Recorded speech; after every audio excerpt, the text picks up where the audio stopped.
When someone studies you harder than they study themselves, they've already lost. There are people who dislike you quietly, and then there are people who make you their full-time project.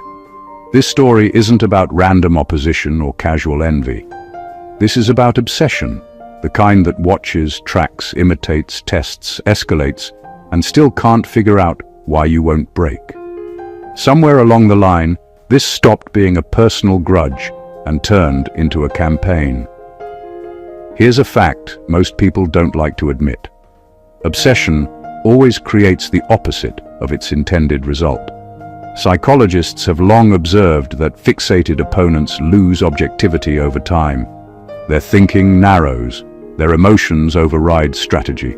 They start reacting instead of planning. And when that happens, the person being watched quietly gains the advantage, whether they realize it or not. That's exactly what happened here. What you were dealing with wasn't just resistance. It was a calculated effort to study your reactions, your limits, your patterns. Every setback was meant to map you. Every provocation was meant to extract data. But instead of becoming predictable, you did something inconvenient. You evolved. And while you were adapting, whoever was trying to take you down kept using the same tired playbook, just louder and more desperate. The irony? The more attention they gave you, the clearer you became. You started noticing timing, repetition, motives that didn't add up. And once you see the pattern, the illusion collapses.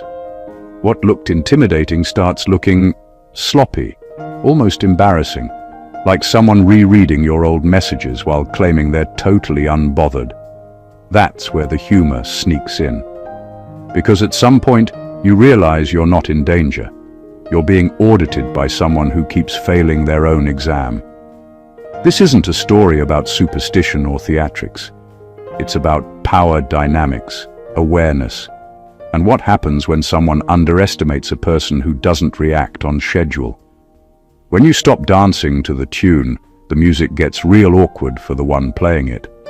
So if you've ever felt like resistance followed you unusually closely, like obstacles were oddly personalized, or like certain people were far too invested in your downfall, stay right here.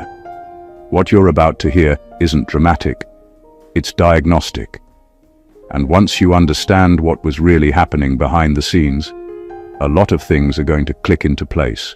Number 1. The obsession wasn't about destroying you. It was about owning your frequency. What most people misunderstand is that true obsession doesn't aim for elimination first. It aims for access. Whoever fixated on you wasn't trying to erase you from the board. They were trying to figure out how you work, why you move the way you do, and what gives you that unsettling edge they couldn't copy. Destruction would have been easy if that were the real goal. Control is harder, and that's what they wanted. They studied you because your presence disrupted their sense of authority. You didn't follow the emotional rules they depended on. You didn't react when expected, crumble when pressured, or chase validation when baited. That kind of self-contained energy bothers people who rely on influence, manipulation, or fear to feel powerful. So instead of stepping back, they leaned in. Too close. Every attempt to destabilize you was really an attempt to get inside your rhythm. They wanted to provoke a reaction they could use, a weakness they could exploit, a habit they could predict. But what they found was consistency where chaos should have been. You stayed yourself under stress. You didn't fracture into versions they could manage. That's when fascination turned into fixation. Here's the uncomfortable truth. People only try to own what they secretly admire or feel threatened by. They don't obsess over things they believe are beneath them. Your clarity exposed their confusion. Your steadiness highlighted their dependence on tricks. And instead of correcting themselves, they tried to study you like a puzzle that owed them answers. But your frequency isn't something that can be borrowed. It's built from alignment, not performance. You don't hold it because you learned a technique. You hold it because you refuse to live out of sync with yourself. That's why every attempt to copy you fell flat. They could mimic behaviors, repeat words, even mirror timing, but none of it carried weight. The obsession collapsed the moment they realized this wasn't something they could extract. You weren't a source to be drained. You were a system that renews itself. And once that truth set in, fear replaced confidence. Because when someone can't own your frequency, the only option left is to retreat and pretend they were never watching you so closely in the first place. Number 2, every demon sent was a diagnostic tool, and you passed every test. What looked like non-stop pressure wasn't random bad luck. It was targeted stress, applied in layers, meant to measure how you respond when pushed. Each challenge was designed to trigger something specific: fear, anger, desperation, self-doubt. Not because they wanted chaos, but because reactions give information. Information gives leverage, and leverage is the real currency in any hidden battle. The first wave was light, small disruptions, minor betrayals, subtle confusion. That stage was about observation. They were watching to see what rattles you, how fast you recover, and whether you internalize blame. You didn't. You adjusted, quietly. That alone threw off the entire plan. So they escalated. Losses got heavier. Opposition got louder. People started acting strangely around you. The goal was to overload your system and force you into a predictable survival mode. Most people either freeze, explode, or fold inward at that point. You didn't choose any of those. You stayed functional. You kept thinking. That made you dangerous in a way they hadn't planned for. Each attempt to break you ended up revealing how adaptable you really are. You learned faster under pressure. You spotted patterns sooner. You stopped expecting fairness and started reading motives. That shift alone meant the tests stopped working. You weren't just enduring the pressure, you were extracting insight from it. Here's what really scared them. You didn't come out bitter. You didn't lose your sense of self. The tests failed to corrupt you. Instead of shrinking, your judgment sharpened. Instead of hardening, you got clearer. That outcome wasn't on their chart. By the time they realized what was happening, it was too late. Every challenge they sent had trained you. You'd already built tolerance where they expected trauma, awareness where they expected confusion, and calm where they expected collapse. They were still collecting data while you were rewriting your internal rules.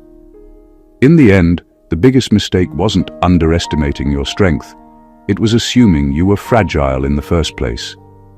They kept running tests on someone who had already outgrown the need to prove anything.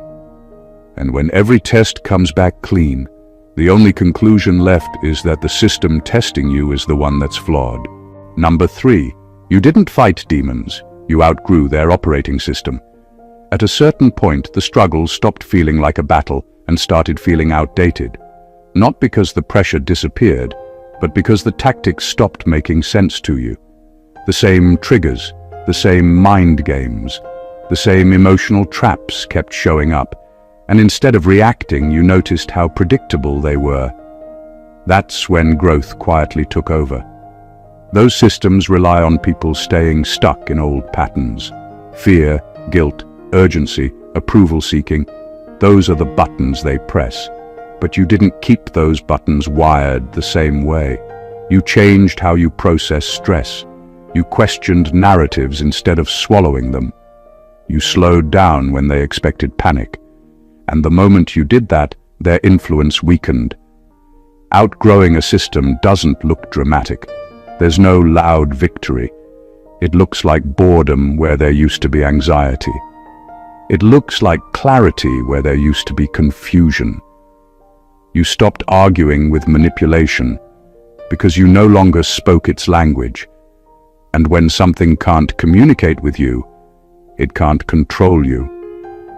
They kept sending the same energy, hoping for the old version of you to respond. But that version wasn't available anymore. You had updated internally. You were operating from awareness instead of reaction. That's why things that once felt heavy suddenly felt obvious. Not easy, just obvious. What really shifted was your sense of time. Urgency stopped running you. You didn't rush to fix everything or explain yourself. You learned that speed benefits the one setting the trap. Slowness protects the one who sees it. That alone neutralized half the tactics being used against you. The truth is, you didn't overpower anything. You rendered it incompatible. Like old software trying to run on a system that no longer supports it, the attacks glitched, froze, and failed. Not because you fought harder, but because you stopped feeding the loop. That's the part few people talk about. Growth isn't just becoming stronger. It's becoming unreadable to outdated strategies. When you no longer react the way you're expected to, the game collapses. And the moment you realize you're not fighting anymore, you understand the war ended the day you stopped playing by rules that were never meant for you in the first place. Number 4. The warlock underestimated how clean your core really was. Most people assume that everyone carries hidden damage, secret fractures, or weaknesses they can exploit. That's exactly the assumption your opponent made.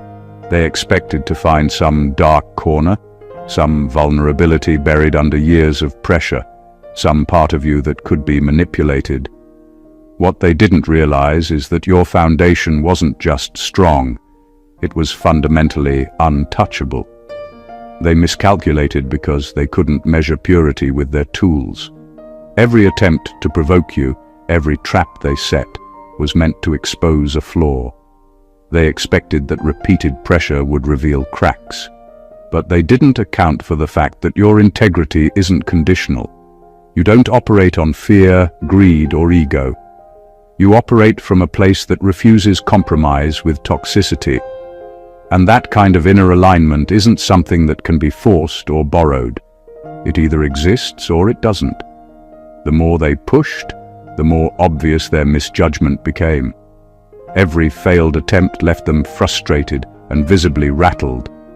They didn't just fail to manipulate you, they failed to even understand you. That's the core of why obsession turns dangerous for the obsessed. When you target someone with no exploitable weaknesses, your tactics become louder, more desperate, and ultimately self-defeating. What they couldn't grasp is that clean doesn't mean naive, and integrity doesn't mean soft. Your purity didn't make you fragile. It made you untouchable. They thought they could bend you, test you, or corrupt you. Instead, every act they committed highlighted their own desperation. Each failed move reflected their incapacity to control something inherently incorruptible. By underestimating you, they set themselves up for repeated embarrassment. Their plan was to find leverage, but the very thing they sought, a flaw, simply didn't exist. And that revelation hit harder than any spell or manipulation ever could. Because the moment you realize someone has been trying to break you and failing spectacularly, you understand something fundamental. The only thing they can truly touch is themselves, while you continue moving forward completely unshaken. Being untouchable isn't about arrogance or denial. It's about knowing the truth of your core, and that truth is a force even the most obsessive warlock cannot overcome. Number 5. Your awareness dismantled spells before they activated. There's a level of perception that doesn't just notice energy, it intercepts it before it even lands. That's what you were operating from. Every attempt to manipulate, every ritual, every psychological attack or subtle interference was neutralized not by force but by sheer recognition. You didn't need to fight. You didn't need to defend. You simply saw it coming, understood its purpose, and it lost its power the moment it was conceived. This is what terrifies someone who relies on control. They assume fear, surprise, or confusion will work because everyone else reacts predictably. But when someone notices the mechanics behind the scheme, the effect collapses. You weren't just avoiding traps. You were rewriting the game by refusing to feed it with ignorance. Every spell, every projection, every attempt to destabilize you fell flat because it relied on unawareness. And you weren't unaware. Your awareness wasn't passive. It wasn't a quiet observation from the sidelines. It was active, precise, and instinctive. You could feel patterns before they formed, read motives before they were spoken, and detect intentions before they were even acted upon. That level of clarity is rare and deeply unsettling for anyone whose strategies are built on hidden influence. As a result, their arsenal of tactics became almost useless. They escalated, thinking volume could compensate for precision, thinking repetition could catch you off guard. But awareness operates on a different timeline than fear or reaction. You weren't just dodging attacks. You were dismantling them from the inside out. Each failed attempt forced them to reconsider, to scramble, to improvise, and each misstep revealed how dependent they were on control they couldn't attain. The irony is sharp. The more obsessed they became, the clearer your superiority grew. They believed power came from doing, from manipulating, from overwhelming. You demonstrated that true power lies in seeing, understanding, and neutralizing before it ever becomes a threat. Awareness isn't just defense, it's disarmament, and by the time they realized it, the war had already tilted irrevocably in your favor. Number 6, they mistook your restraint for weakness and paid for it repeatedly. What fooled them wasn't your lack of reaction, it was their misunderstanding of it. They assumed that because you didn't lash out, didn't expose everything, and didn't retaliate publicly, you were unable or afraid. In their world, power only looks like noise. So when you stayed calm, they mistook discipline for passivity. That misread became their biggest mistake. Your restraint wasn't about being nice or trying to keep peace. It was about control. You knew that reacting too fast hands the advantage to whoever set the trap. You understood that not every attack deserves a response, and not every provocation deserves energy. While they were swinging wildly, you were choosing timing, and timing always beats impulse. They kept escalating because they thought pressure would force your hand. Louder attacks, bolder moves, more public attempts to shake you. Each time you didn't respond the way they expected, they grew more confident in the wrong conclusion. They believed they were winning because you weren't reacting. In reality, you were gathering information, watching patterns repeat, and letting them reveal exactly who they were. Restraint requires strength most people don't have.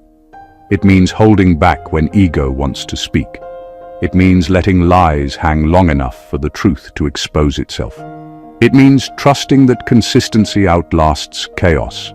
They didn't understand that kind of power, so they kept pushing, and every push made their position weaker. When you finally moved, it wasn't emotional. It was surgical. You didn't over-explain. You didn't dramatize. You acted with precision, using the openings they'd created themselves through overreach. That's when the tone changed. Confidence turned into confusion. Boldness turned into backtracking. Suddenly they were the ones trying to control the narrative. They paid for the misread because restraint isn't absence of strength. It's strength under command. You weren't frozen. You were composed. And by the time they realized the difference, the damage was already done.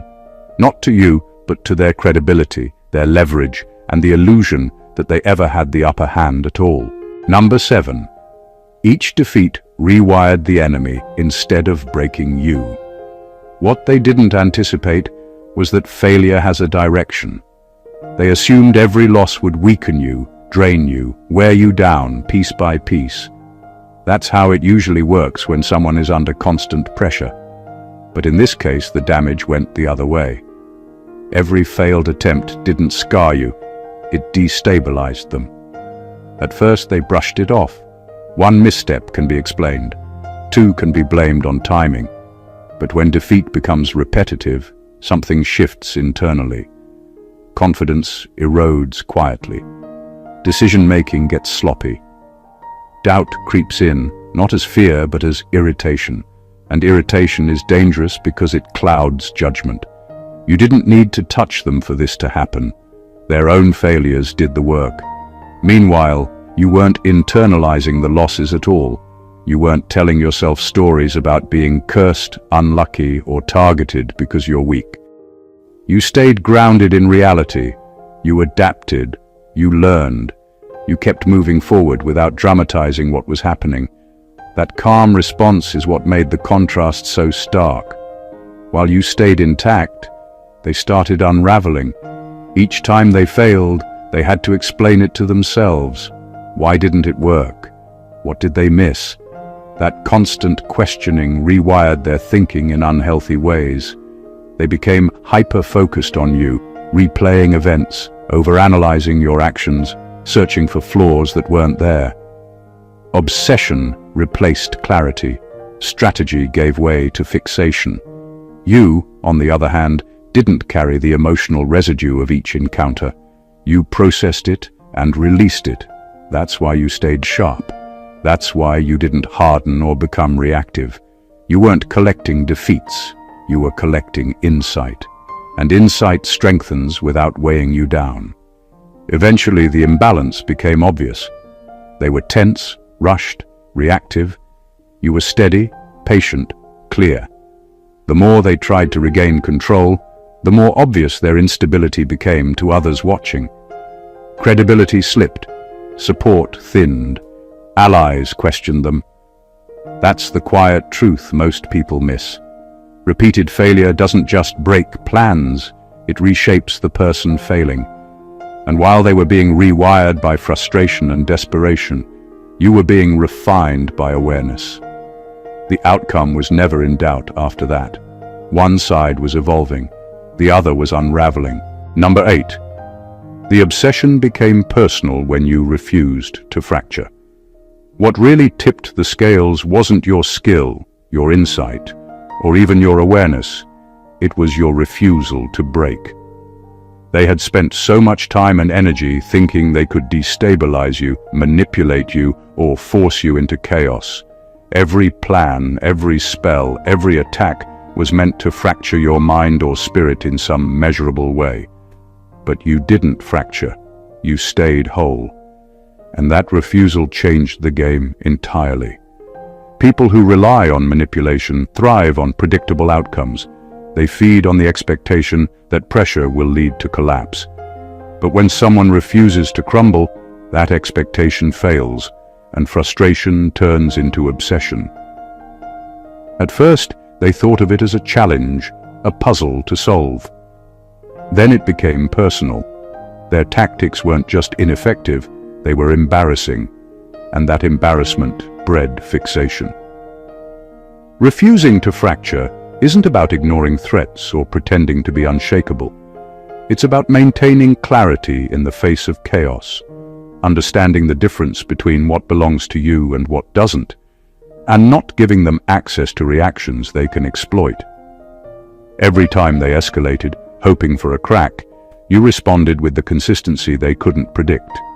That consistency alone dismantled their strategy. The personal nature of obsession is its own kind of weapon.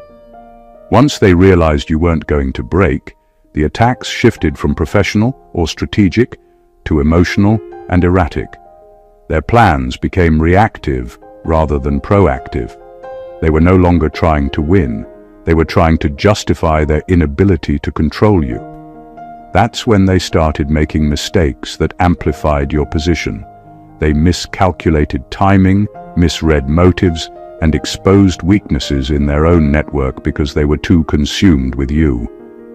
The more personal the obsession became, the more they revealed about themselves, while you remained steady, focused, and untouchable. In essence, refusing to fracture forced them into a position of vulnerability. Your strength wasn't loud or visible in a way they could measure, but it was undeniable. Every failed attempt, every escalating attack, Every moment of obsession became proof that they had underestimated not just your power, but your very nature. And that realization? It's what turns obsession into defeat. Number 9. Your presence exposed other demons hiding in plain sight. You didn't have to accuse anyone or call anything out for this to happen. It happened naturally. The moment you entered certain spaces, things shifted. Conversations changed tone.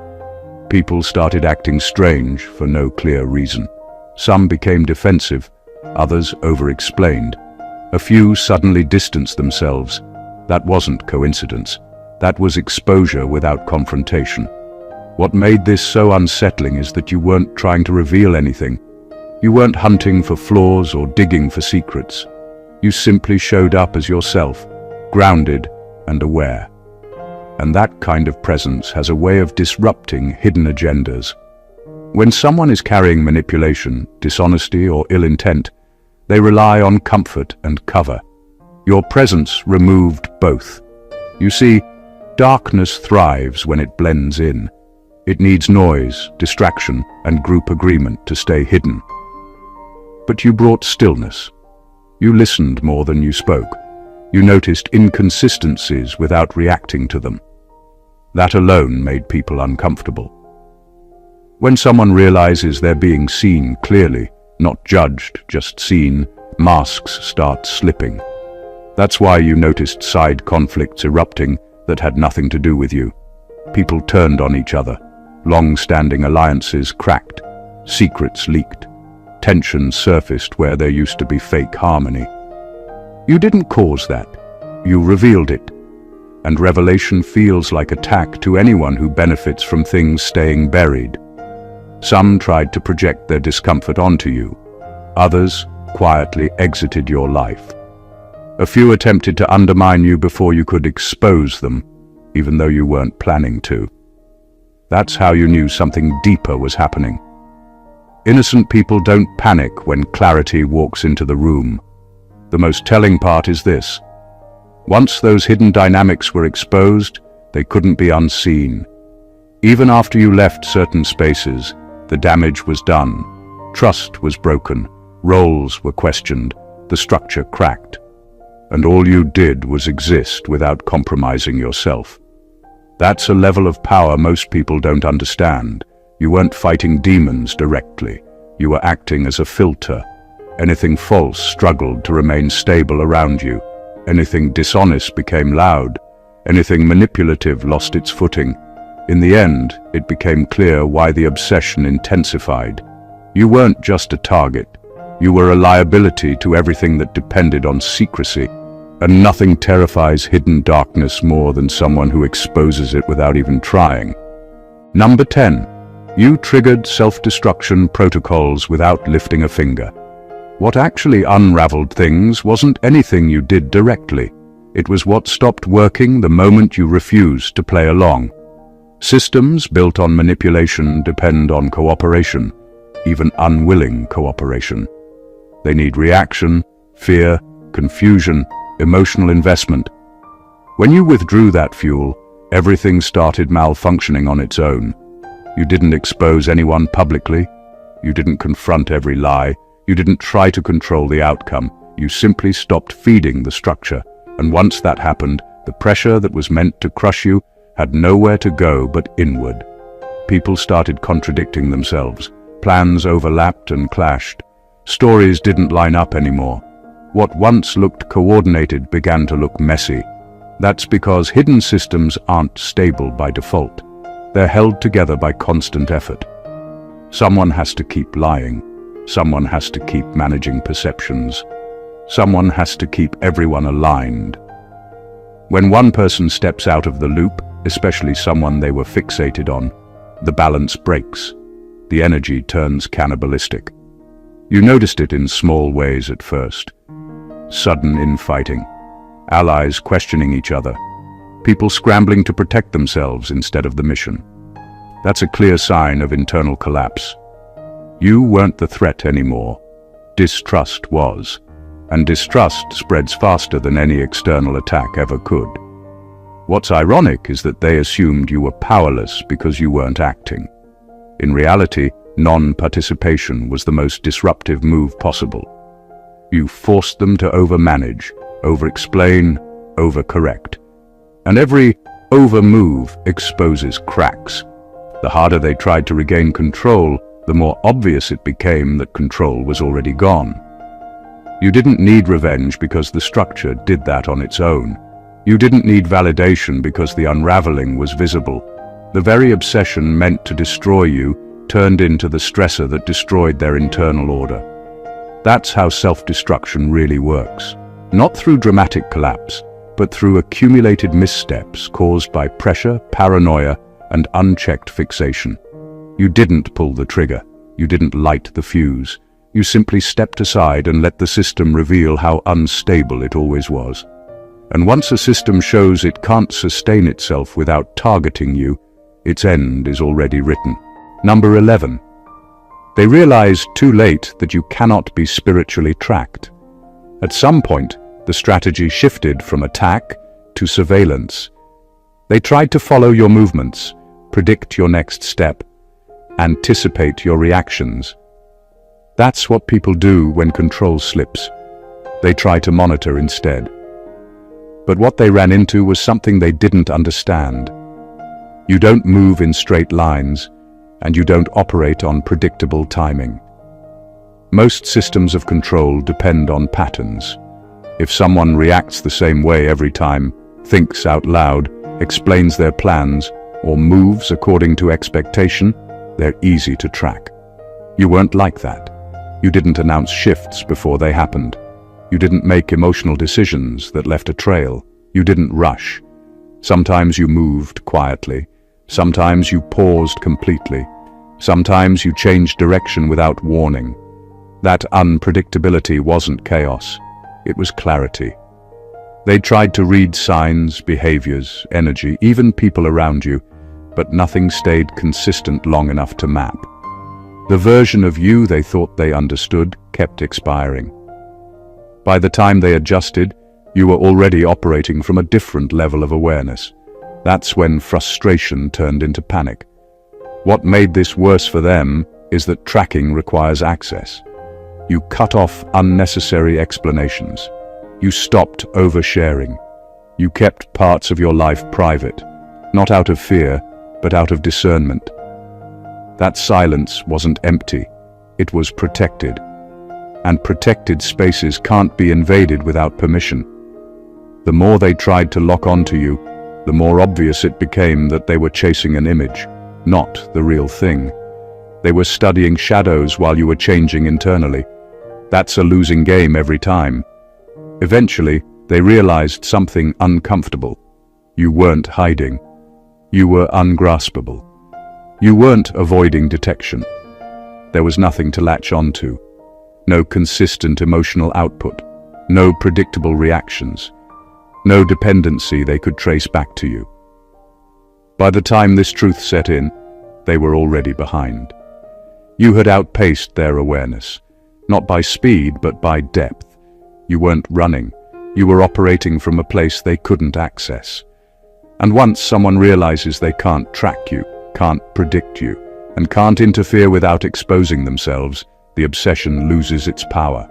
Because control only works when the target can be followed. You couldn't be. And that's when the chase finally collapsed. Number 12. Your endurance wasn't learned. It was remembered. What carried you through all of this wasn't something you picked up along the way. It wasn't a coping strategy you learned from books or advice you borrowed from others. It was deeper than that. When things intensified, something in you didn't panic or scramble to adapt. It activated. Like a muscle you didn't even know you still had, your endurance came online naturally. That's because this wasn't your first time navigating pressure like this. On some level, you recognized the terrain. You knew when to conserve energy, when to stay still, when to move, and when to let things play out without interference. That kind of knowing doesn't come from training, it comes from memory. Not surface memory, but core memory. The kind that lives below fear. While others would have burned out, You settled in. You didn't dramatize the difficulty or inflate the threat. You treated it like something you'd survived before, even if you couldn't explain how. That calm wasn't denial, it was familiarity. You understood, instinctively, that storms pass and systems collapse when they're pushed too hard.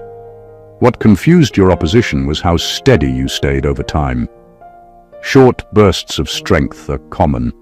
Sustained endurance is rare. You didn't spike emotionally and crash. You didn't become reckless or numb. You maintained your center. That told them something was different about you, even if they couldn't name it. Remembering endurance doesn't mean you didn't feel pain or fatigue. It means those things didn't define your decisions. You didn't let discomfort rush you into mistakes. You didn't let exhaustion rewrite who you are. You rested when needed and resumed when ready. That pacing is a form of wisdom most people never develop. The longer it went on, the clearer it became. You weren't surviving by willpower alone. You were operating from something older, quieter, and far more reliable. A part of you knew that this phase had an expiration date, and that your job wasn't to fight endlessly, but to last. In the end, that's what separated you. Not aggression, not dominance, endurance. The kind that doesn't announce itself, the kind that waits, remembers, and outlasts everything that was never built to endure in the first place. Number 13.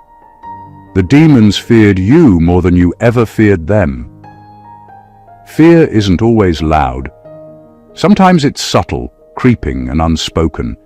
And that's exactly what you were up against. Entities, energies, or people operating with malevolent intent, assuming that intimidation alone could bend you. They expected terror, resistance, confusion, maybe even despair. What they didn't anticipate was that you were carrying a presence that even darkness instinctively recognizes as untouchable. It's easy to assume that the one under attack is at a disadvantage, but the reality was inverted.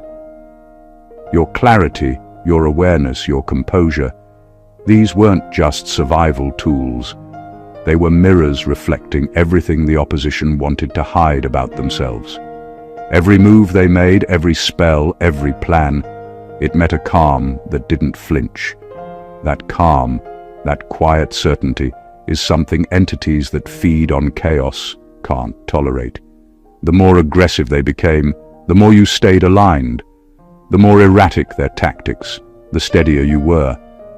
They expected you to react with fear, desperation, or overreaction. When that never happened, their frustration grew. That frustration is the breeding ground of fear. They realized their control was not just slipping, it was irrelevant. Your fearlessness exposed them, not by attacking, not by dominating, but simply by existing without compromise. It's an energy that doesn't have to shout to be lethal. The moment someone or something realizes their usual methods won't work, they start overcomplicating, miscalculating, second-guessing themselves. That's fear in its purest form, not panic, but creeping instability that undermines confidence. And here's the truth, fear is always contagious. Once it lives in the system meant to control you, it spreads. Allies start hesitating, plans falter, intentions get questioned.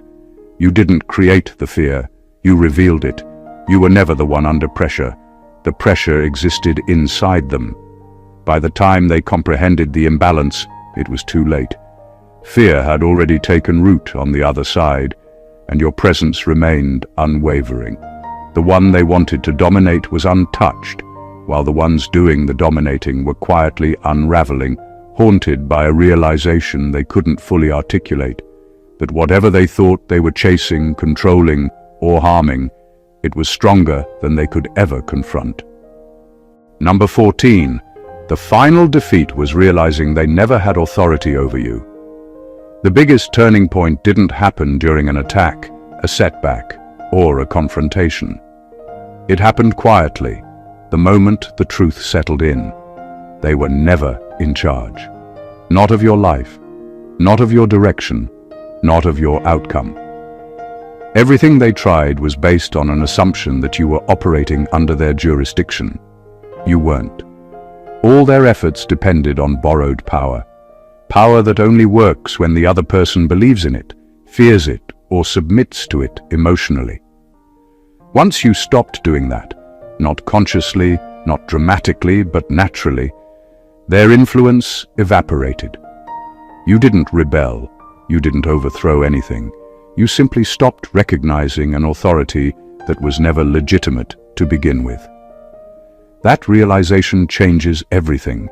Fear loses its grip when you understand it was never backed by real control.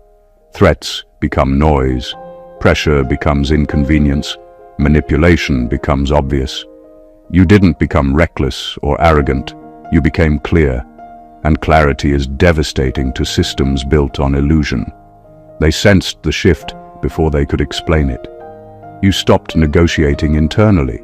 You stopped asking for permission to exist, to move, to choose peace. You didn't seek approval or protection from the very thing trying to dominate you. That's when the panic set in on their side. Because authority only survives as long as it's acknowledged. The final defeat wasn't loud. There was no dramatic collapse or final showdown. It was a slow realization that nothing they did could override your alignment. They couldn't block what wasn't dependent on them. They couldn't control what didn't answer to them. They couldn't stop what wasn't coming from fear.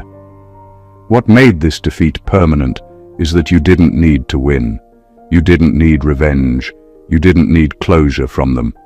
You walked away internally before anything ended externally. And once you do that, there's nothing left for the other side to grab. In the end, the war didn't conclude because one side overpowered the other. It ended because the illusion of authority collapsed. And when that happens, everything built on it falls apart on its own. You didn't escape their control. You discovered it was never real. This entire journey comes down to one undeniable truth. Nothing that was sent against you worked the way it was supposed to. Not because you fought harder, but because you operated from a level they couldn't access, influence, or override. What looked like attacks were actually exposures.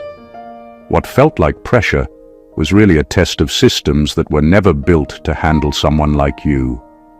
And the more they tried to force an outcome, the more obvious it became that you were never under their control. You weren't lucky, you weren't protected by chance. You were aligned. You moved with awareness instead of fear, restraint instead of impulse, clarity instead of chaos. Every scheme depended on you reacting on cue, breaking on schedule, or doubting yourself long enough for them to step in. You didn't. You stayed intact. You stayed observant. You stayed you. And that alone dismantled everything. What truly defeated them wasn't exposure or confrontation. It was irrelevance. You outgrew their tactics, outpaced their tracking, and refused their authority without ever announcing it. While they spiraled deeper into obsession, you moved forward quietly, carrying insight instead of damage. They were trying to win a war you had already exited. This is the part people miss. Real power doesn't need validation, noise, or dominance. It shows up as stability when chaos is expected. It looks like clarity when confusion is being pushed. It feels like peace in places where fear is supposed to rule. And once you embody that, nothing designed to control you can survive for long. So, if parts of this story resonated deeply, that's not coincidence. It means you've lived some version of this yourself, and understanding it is how you stop repeating it. If this message spoke to you, do yourself a favor and stay connected. Subscribe to the channel so you don't miss what's coming next. Like this video so it reaches others who need clarity right now. Drop a comment and let your voice be heard. And share this with someone who's been under pressure and doesn't yet realize how much power they actually hold. This channel isn't about hype. It's about insight. And if you're here for a reason. God bless you.